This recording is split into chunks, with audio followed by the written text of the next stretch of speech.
Bonjour à tous, veuillez vous inscrire pour recevoir nos nouvelles quotidiennes. Venezuela, des heurts éclatent après l'appel au soulèvement de Guaidó. L'opposant affirme qu'il a le soutien d'un groupe de soldats pour renverser le président en place. Plusieurs personnes ont été blessées lors de manifestations.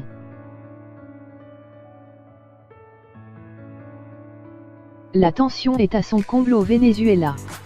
Un groupe de militaires vénézuéliens s'est soulevé mardi en soutien à l'opposant Juan Guaidó, engagé depuis 3 mois dans un bras de fer avec le président Nicolás Maduro, ce que le gouvernement a dénoncé comme une tentative de « coup d'État ». Le gouvernement assurait avoir la situation sous contrôle tandis que de violentes échauffourées se poursuivaient dans les rues. Rues barrées, jets de pierre, nuages de gaz lacrymogène, la situation était en réalité très tendue mardi après-midi à Caracas, a constaté l'agence France-Presse.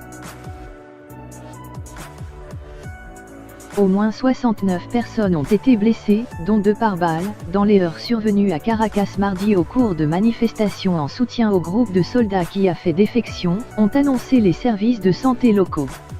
Selon les médias vénézuéliens, une 3e personne a été blessée par balle au cours de ces échauffourées. Selon le gouvernement, un soldat loyal au gouvernement a aussi été blessé par arme à feu.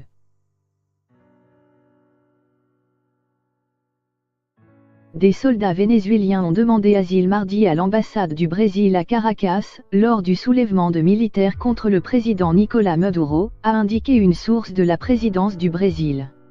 Nous avons reçu plusieurs demandes d'asile de militaires, mais nous ne pouvons pas dire combien, ni quel est leur grade, a confirmé cette source à l'agence France-Presse.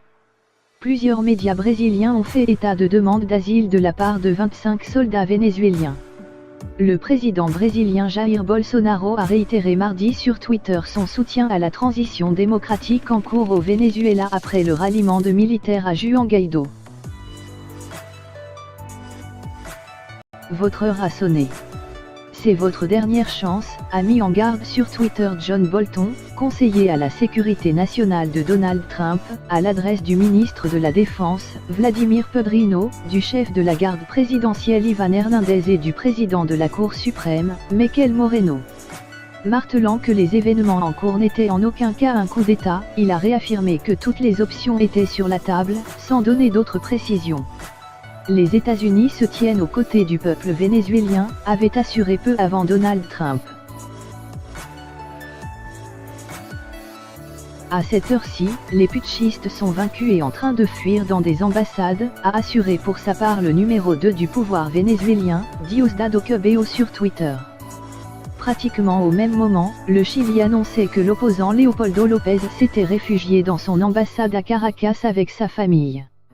En début de journée, López, qui était assigné à résidence depuis 2017, était apparu aux côtés de Juan Guaidó et des militaires insurgés.